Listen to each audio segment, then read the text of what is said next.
அண்ணாமலையாரே துணை. திருவண்ணாமலையின் பெருமைகள் பகுதி 10. 5வது பிரகாரத்தை கிருத்திகை ஆலயம் என்பார்கள். இது ராஜகோபுரம் வழியாக உள்ளே செல்லும் போது இடது பக்கம் வரும் பிரகாரம். இங்கு தினமும் 300 பேருக்கு அன்னதானம் செய்யப்படுகிறது. தெற்கு கோபுரமான திருமஞ்சன கோபுரம் வழியாக வெளியில் செல்லும் பாதை வரும்.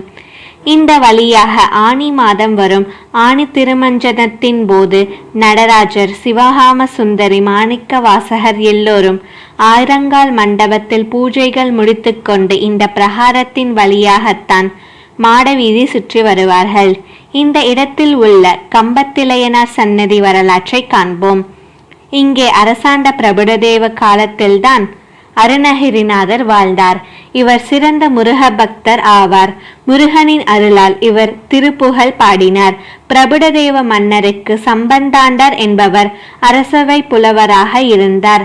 இவர் சிறந்த பராசக்தி உபாசகர். இவர் அழைத்தால் உடனே பராசக்தி இவருக்கு காட்சியளிப்பார். அதனால் இவருக்கு கர்வம் கொஞ்சம் அதிகமாகவே இருந்தது. மன்னர் அருணகிரிநாதரை பற்றி கேள்விப்பட்டு ஒரு நாள் அவரை அரசவைக்கு வரும்படி அழைத்தார்.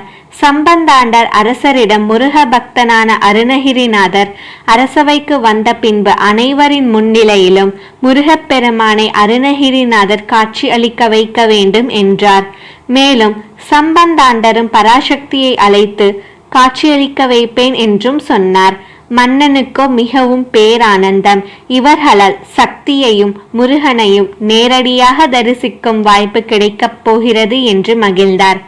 திருவண்ணாமலையில் வாழும் மக்கள், ஆன்றோர்கள், சான்றோர்கள், பக்தர்கள் மற்றும் அக்கம் பக்கத்தில் உள்ளவர்கள் அனைவருக்கும் இந்த செய்தியை கூறும்படி மன்னர் செய்தார்.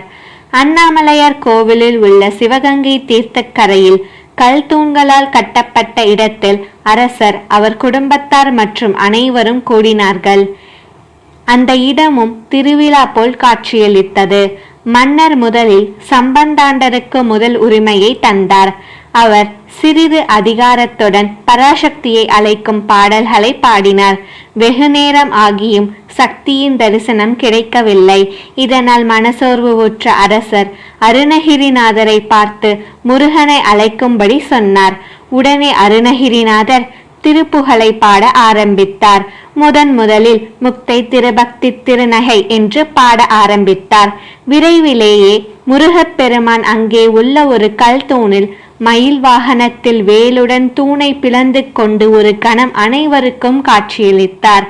அந்த காட்சியை பார்த்த அனைவரும் ஆனந்த பரவசம் அடைந்தனர். இந்த காட்சியை பார்த்த மக்கள் அனைவரும் பெரும் பாக்கியம் செய்தவர்கள் ஆவார்கள். இந்த நிகழ்ச்சி நல்லார் ஒருவர் உலரில் அவர் பொருட்டு எல்லோருக்கும் பெய்யும் மழை என்பதன் பழமொழிக்கு ஒரு சிறந்த எடுத்துக்காட்டாகும். இங்கே செல்லும் போது இந்த சன்னிதானத்தை அனைவரும் அவசியம் தரிசிக்க வேண்டும். அருணகிரிநாதர் கந்தர் அனுபூதி பாடினார். அவர் மொத்தம் பாடிய பாடல்கள் 40,000 ஆகும். இதில் நமக்கு 1500 பாடல்கள் மட்டும்தான் கிடைத்துள்ளது.